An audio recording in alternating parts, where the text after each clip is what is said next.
পদত্যাগ করতে যাচ্ছেন রাষ্ট্রপতি মোহাম্মদ শাহাবুদ্দিন। এমনই গুঞ্জন ঘুরপাক খাচ্ছে রাজনৈতিক অঙ্গনে। একাধিক দায়িত্বশীল সূত্রের দাবি, শারীরিক অসুস্থতার কারণ দেখিয়ে তিনি শীঘ্রই দায়িত্ব ছাড়তে পারেন। যদিও এ বিষয়ে এখনো বঙ্গভবন বা সরকারের পক্ষ থেকে আনুষ্ঠানিক কোনো ঘোষণা আসেনি।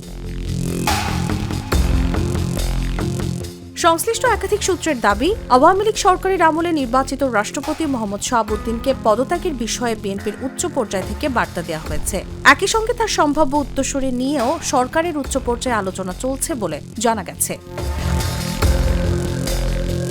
বঙ্গভবন সংশ্লিষ্ট একটি সূত্রের ভাষ্য, রাষ্ট্রপতি অধস্তন কর্মকর্তাদের শীঘ্রই বঙ্গভবন ছাড়ার ইঙ্গিত দিয়েছেন। পদত্যাগের পর তিনি কিছুদিন বিশ্রামে থাকতে পারেন এবং চিকিৎসার জন্য বিদেশেও যেতে পারেন, এমন তথ্য পাওয়া গেছে। তবে এসব বিষয়ে এখনো কোনো আনুষ্ঠানিক বক্তব্য পাওয়া যায়নি।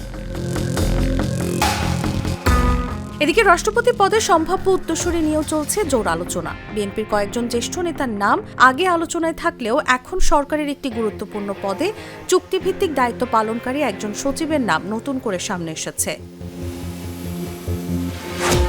মোহাম্মদ শাহাবুদ্দিন পদত্যাগ করলে সংবিধান অনুযায়ী স্পিকার সাময়িকভাবে রাষ্ট্রপতির দায়িত্ব পালন করবেন। এরপর নির্ধারিত সময়ের মধ্যে জাতীয় সংসদের সদস্যদের ভোটে নতুন রাষ্ট্রপতি নির্বাচিত হবেন। নতুন রাষ্ট্রপতির মেয়াদেই পরবর্তী জাতীয় সংসদ নির্বাচন হওয়ার কথা।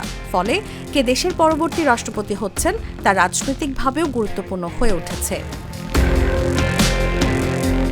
2023 সালের এপ্রিলে আওয়ামী লীগের মনোনয়নে বিনা প্রতিদ্বন্দ্বিতায় রাষ্ট্রপতি নির্বাচিত হন মোহাম্মদ শাহাবুদ্দিন। 2024 সালের রাজনৈতিক পট পরিবর্তনের পরও তিনি দায়িত্বে বহাল ছিলেন। তবে গণঅভ্যুত্থানের পর থেকেই তার পদত্যাগের দাবিতে বিভিন্ন কর্মসূচি হয়। সাম্প্রতিক এই আলোচনায় সেই প্রসঙ্গও আবার সামনে এসেছে। রাষ্ট্রপতির সম্ভাব্য পদত্যাগ নিয়ে রাজনৈতিক অঙ্গনে জোর আলোচনা চললেও এখন পর্যন্ত এটি আনুষ্ঠানিকভাবে নিশ্চিত হয়নি। তাই মোহাম্মদ শাহাবুদ্দিন আদৌ পদত্যাগ করবেন কিনা, করলে কবে করবেন এবং তার উত্তরসূরি কে হবেন, এসব প্রশ্নের উত্তর মিলবে আনুষ্ঠানিক ঘোষণা ও সাংবিধানিক প্রক্রিয়া সম্পন্ন হওয়ার পর। নিউজ ডেস্ক, জাগো নিউজ।